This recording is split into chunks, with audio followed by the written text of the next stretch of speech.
Hay momentos en la vida de una persona que simplemente se quedan en la memoria, hechos que están ahí para toda tu vida, porque con el pasar del tiempo estos aumentan de valor, ya que estuviste tú ahí para presenciarlo. ¿Cómo olvidar aquella noche de mayo, donde la gente que se dio cita al primer Cinépolis de la historia, en la ciudad de Morelia, el primero que se construyó de esta franquicia? Nos reunimos los fans de Marvel para ver una historia magnífica, enorme, la culminación de una historia que llevaba 11 años construyéndose. No solamente iba acompañado de mi familia, sino de muchos desconocidos que todos iban con un solo propósito: disfrutar uno de los más grandes eventos jamás vistos en el cine. Hoy en día, el hablar de Marvel no es una cuestión sencilla. Ya no es los tiempos pasados. Antes, si tú querías hablar de este tipo de cosas, te tachaban como raro, te tachaban como nerd. Eras simplemente un tipo al cual no se le podía escuchar ni poner atención, porque simplemente la gente creía que su modo de ver las cosas no era ese tipo de estupideces. Hoy en día, la franquicia de Marvel como tal en el cine domina absolutamente todo lo que conocemos en el séptimo arte. Tal vez no vino a sustituir las películas como las hacía Martin Scorsese, las hacían otro tipo de directores. El cine de arte sigue existiendo y siempre va a existir, porque ese es el propósito de ese cine: ser plasmas de los autores para poder generar estas historias que sean aclamadas por la gente especializada. En la cuestión de Marvel no es como tal. Ellos te dan una historia, algo que seguir, algo con lo que tú te sientas identificado de alguna forma.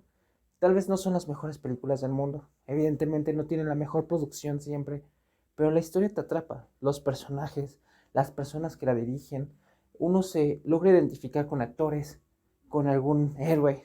No importa qué tan triste te puedas sentir, qué tan feliz te puedas sentir, esos personajes se encarnan tanto contigo que los llevas dentro día con día. En los últimos años hemos visto que la evolución de este cine ha sido constantemente cambiada. Todo sería una fórmula, pero quedarse en lo de siempre es lo necesario, es lo justo. No dicen que aquel que no cambia no sobrevive, pero qué difícil es en una etapa donde Marvel es tan aclamada por la gente que ya no se sabe qué quiere el fan, si que todo se quede como siempre fue o que cambie a otra cosa para no estancarnos en la misma idea. El MCU ha pasado por muchísimas cosas, muchísimos personajes que ya conocimos y que tristemente ya tuvimos que dejar atrás. Todo aquel que vio Marvel en 2008 sabe que la historia comienza con la frase épica y típica que decía Tony Stark: yo soy Iron Man, que en 2008 fue la epítome de este universo, y en 2019 fue quien culminó la historia. Pero ¿por qué hablar del MCU? ¿Por qué perder el tiempo en un mundo de imaginación? ¿Y por qué no? Cuando tienes un gusto por algo, cuando pones tu tiempo, tu vida, mucho, mucho del cariño que tú le das al producto, tienes este valor para poder hablar de esto. Marvel podrá volver a levantarse de lo que es, de lo que siempre fue. Desde las editoriales de los cómics hay que evolucionar, tiene que cambiar, las historias tienen que seguir. Así que ahora nos traen personajes nuevos en un distinto formato. Ya no solamente tenemos la posibilidad de ir al cine a ver a estos personajes. Ahora desde la comodidad de nuestra casa podemos ver a personajes nuevos en aventuras nuevas en las series. Marvel tal vez está intentando algo muy innovador, muy loco, ya que no podemos pedirles ni exigirles que las series tengan el mismo valor que las películas, porque uno, no es el mismo presupuesto, en lo absoluto no lo es. Pero nos han vendido historias increíbles, que todo conecta. La fase 4, la llamada, la época dorada de Marvel se viene estableciendo aquí. Ver teorías de lo que es el multiverso, de que podemos encontrarnos con otras versiones de nosotros mismos, ver que puede haber una invasión secreta porque nadie puede confiar en absolutamente nadie. Todo comienza desde un punto, la pandemia. En 2019, a finales de diciembre, nos dimos cuenta que una enfermedad atacó Wuhan, China, que no solamente cambió la perspectiva de un país, fue mundial todo lo que cambió. No solo aparte de lo que nos afectó a nosotros, lo hizo también con todo aquello que fuera entretenimiento. Las producciones se tuvieron que detener, no podían irse a los cines, no se podía salir a ningún lado. Marvel tuvo que detener su continuo crecimiento por todo un año. Desde la última historia que vimos, que fue Far From Home, no habíamos sabido absolutamente nada de la productora de La Casa de los Sueños. ¿Y qué sucedió? En el año 2021 se nos presentó una nueva idea, la cual llamamos WandaVision. Una historia de dos personajes secundarios que aparentemente no le interesaban a nadie. Sí, podríamos tener buenos momentos de la Bruja Escarlata peleando contra Thanos, de momentos icónicos de Visión cuando levanta el Mjolnir, pero simplemente no eran personajes como Iron Man, el Capitán América, no eran Thor. A la gente simplemente no le interesaba mucho. Tenían que hacer un trabajo inimaginable para hacer que nos encariñemos con estos personajes que no eran iguales a los de los cómics. Los cómics te muestran una historia. La Bruja Escarlata que nosotros amamos es la que se nos vino a presentar en esta historia, que es una copia y calca de House of M. ¿Qué es House of M? Es una historia donde Wanda propicia un universo creado por sí misma por el dolor. En el universo cinematográfico sabemos que pierde a Visión porque tiene que asesinarlo para proteger a la Tierra. Esto no tuvo frutos al final, lo sabemos, evidentemente no fue lo que ellos esperaban. Pero ella crea todo un mundo ficticio para poder ella vivir en paz, vivir tranquila. Nos mete en un mundo desconocido para el fan de Marvel porque estamos en una situación de comedias tipo sitcom, como Friends, como How I Met Your Mother, como Malcolm. Esta serie logró proponer una cosa innovadora, una serie que toma muchas cosas de otras aventuras, de distintos tipos de formatos, Hechizada, el mismo repetido Malcolm, Modern Family, muchísimas otras cosas más, y nos muestra una riqueza en la historia, una vastedad a lo que llegamos al punto final. El crecimiento de dos personajes que realmente no tenían una intención propia y nos regalaron a la Bruja Escarlata que todos queríamos ver, la de los cómics. Pero si creer que esta serie de WandaVision solamente fue el comienzo y fue el fracaso, nos dimos cuenta que Marvel tenía bien plasmado su idea. El juego aquí no terminaba. Así que nos lanzan la siguiente historia con dos personajes secundarios también, tal vez un poco más famosos, ya que uno es el Soldado del Invierno, el amigo eterno del Capitán América, Bucky Barnes, y uno de sus conocidos más cercanos y que lo vimos crecer fraternalmente con el Capitán América en los últimos años, desde la película del Soldado del Invierno de igual manera. Falcon y Bucky tenían que hacer una historia enorme, porque no era una historia simplemente de ver qué contamos. Era para llenar el espacio que deja Chris Evans como el Capitán América, quien tomaría el manto del emblema nacional estadounidense en el mundo ficticio de Marvel. Tras todo lo que Sam proponía por toda esta situación donde la gente tal vez no aceptaría un Capitán América de color y muchas cosas que englobaban en la historia del Capitán América en específico, se decide escoger a un nuevo tipo llamado John Walker, cuya moralidad es ciertamente dudosa y no actúa de la misma forma como el Capitán América lo haría. Steve Rogers no solamente era el supersuero del soldado, sino también era lo que lo componía, sus emociones, sus decisiones, sus determinaciones. El Capitán América era único en su estilo, y en el primer Vengador lo llegamos a ver. Se lo mencionan y cada vez que el suero del supersoldado toma a alguien, amplifica lo bueno o amplifica lo malo. Al final logramos ver que Sam logra entender el significado de lo que es ser el Capitán América, que es una situación mucho más allá de lo que engloba. con la ayuda del Soldado del Invierno, que ha sido reformado y que trata de ser una persona de bien, que trata de mejorar todas sus cuestiones, que tras 2 años por los asesinatos cometidos en anteriores misiones tras el control de Hydra, él ayuda a Sam a poder avanzar y que tome el manto del Capitán América y sea el personaje que todos podremos idolatrar en un dado momento, porque, ¿por qué no? Que sea de color o que sea cualquier persona, no tiene nada que ver, no importa quién importa el escudo, mientras la persona sea una persona con valores, todo puede ser posible. Nos encontramos con viejos conocidos en esta historia, como el Barón Zemo, que fue quien causó la división entre los personajes más importantes del universo cinematográfico de Marvel, que con sus ideales y cuestiones, su sentir de venganza por perder a su hija, el Barón Zemo logró evolucionar un poco más. Muchos nos encariñamos con él, sabemos que necesitamos más de él y esperamos poderlo ver en futuras ediciones. Terminado el Soldado del Invierno y el Capitán América, nos encontramos con una historia que te llena de amor propio. Loki, un supervillano que en la primera fase lo conocimos como el villano más importante, ya que fue una piedra en los zapatos de los Vengadores, el hermano de Thor, el dios de las mentiras, que a través de la película de Endgame nos dimos cuenta que cambió el flujo del tiempo. Este logra tomar el tercer acto y escapar del lugar donde estaba en la Torre de los Vengadores.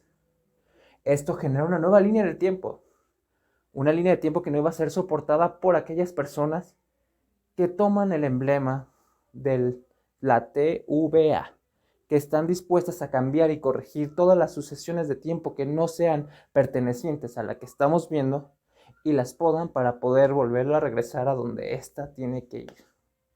Loki, siendo reclutado por Morbius, uno de los trabajadores de esta agencia, lo logra hacer que cambie, que sus ideales, con todo lo que él sabe hacer, logra ayudar para atrapar a un villano, que locamente nos damos cuenta que es él mismo, una versión femenina de Loki llamada Sylvie, que sufrió muchísimas cosas también, como muchos personajes en esta fase 4, que nos lleva a un punto donde nos damos cuenta, ¿es realmente todos los que profesan hacer el bien son buenos? Evidentemente no. Tras la TVA hay un personaje que lo domina todo, que aparentemente por hacer una labor social para ayudar al universo, al multiverso entero a que no sea llevado a la locura y a la destrucción, mantiene todo en una sonda, en una sola línea. Pero estos personajes buscan la decisión libre, que todo mundo pueda hacer lo que quiere, que no estén al yugo de alguien que crea que simplemente por él saber que está haciendo lo correcto, limita a todo el mundo. Lo que hace esto es crear una paradoja. Si él no existe, muchos de sus clones, de sus variantes, no son buenas.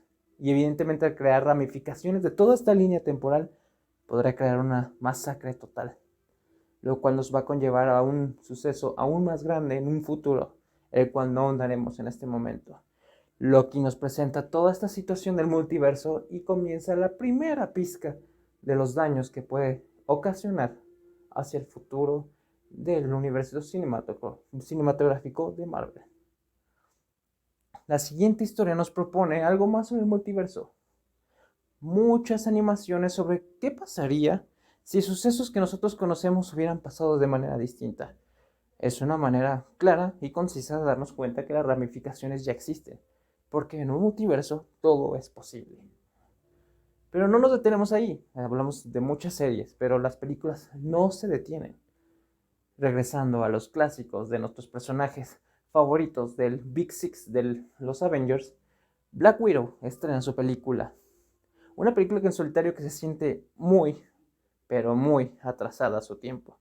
Se siente que no calza en este universo actual, porque su historia está enfocada en una situación en el pasado, donde sí, nos dan a Yelena, la nueva Black Widow, la sucesora de Natasha, pero la historia es realmente lo que necesitábamos. En 2019, en 2020 te la compraría, pero en 2021 es muy difícil que con un personaje que sabemos que trágicamente murió en el canon del UCM, nos interesa una historia otra vez, pero regala un bonito recuerdos sobre una película de un personaje que merecía tener protagonismo propio, porque ella cargó con parte del MCU durante todo este tiempo y su reconocimiento lo debe de tener. Y aparte nos metemos a dos historias totalmente nuevas y distintas a lo que conocíamos: Shang-Chi y los Eternals. Shang-Chi propone toda la historia sobre cómo es la ideología de la historia china, toda su mitología, toda su cultura. Nos abre un mundo nuevo hacia cuestiones que no conocíamos ni entendíamos de esta región. Shang-Chi, alguien que tuvo que crecer con el yugo de su papá, que lo entrenó para convertirlo en un guerrero que sea letal. Él no quería convertirse en esa versión malvada que necesitaba su padre. Él quería su propio destino, yendo a Estados Unidos, aprendiendo las costumbres, generando amigos, para al final él tener ser quien se enfrenta a su padre. Porque él sabe que lo que él está haciendo no está bien. Y controlado por una fuerza mayor, creyendo que está rescatando el amor de su vida, su padre no tendría detenimientos en hacer lo que tendría que hacer. Y Shang-Chi nos demuestra que no importa lo que haya que hacer, siempre tienes que hacer lo bueno, pelear por lo justo. Los Eternals es una historia que nos sumerge a toda la historia de la humanidad, a la humanidad pensante. Ellos están desde hace 7000 años en nuestro universo. Ellos participaron en momentos históricos importantes, ayudaron al crecimiento de las sociedades, pero no podían intervenir en situaciones globales importantes como guerras, como el blip, el chasquido de Thanos. Simplemente los Eternals estaban ahí para proteger de que los humanos no fueran atacados por los desviantes, seres creados por los celestiales, que también son los creadores de los Eternos. Los celestiales lo que le ocultan a los Eternos es que durante todo este tiempo en el planeta Tierra guardaban un huevecillo que daría otro nuevo celestial. Ese es su propósito: generar la energía para que este planeta dé a luz a este celestial, y no importa si es destruido o no, el propósito está hecho. Lo han hecho por muchos años, y lo que hacen los Eternals, evidentemente, es rebelarse, porque ellos deciden ahora su destino. Ellos escogen qué van a hacer con sus vidas. Regresando a historias pasadas, pero una historia que entra muy bien en el momento, la historia de Hawkeye, un vengador también muy infravalorado, porque mucha gente decía, es solamente un tipo con un arco, y esta serie nos demostró que ese tipo con un arco es muchísimo más que eso. Hawkeye, Clint Barton, es un personaje que nunca le dimos la atención que merecía, y esta serie nos demuestra que simplemente la necesitaba, con su nuevo aliado, que es el personaje de Kate Bishop, que será quien tome su manto a partir de ahora y que mantenga el arco y la flecha andando. Ahora, llegar a la parte de una historia enorme para cualquier fan de Marvel. Si el ver a todos los héroes unidos para batallar contra Thanos fue increíble, el observar a todos nuestros personajes favoritos durante nuestro crecimiento, nuestros 3 de Spider-Man, Tobey, Andrew, Tom, los 3 juntos peleando contra villanos icónicos de las películas de Marvel, las del pasado, una historia que se viene manejando desde el 2000, una situación increíble. ¿Quién podría ver que podríamos vivir en la época donde veríamos a los 3 Spider-Man juntos en una misma escena? Simplemente es increíble, y uno no se podía imaginar que en esa sala viviríamos esa historia.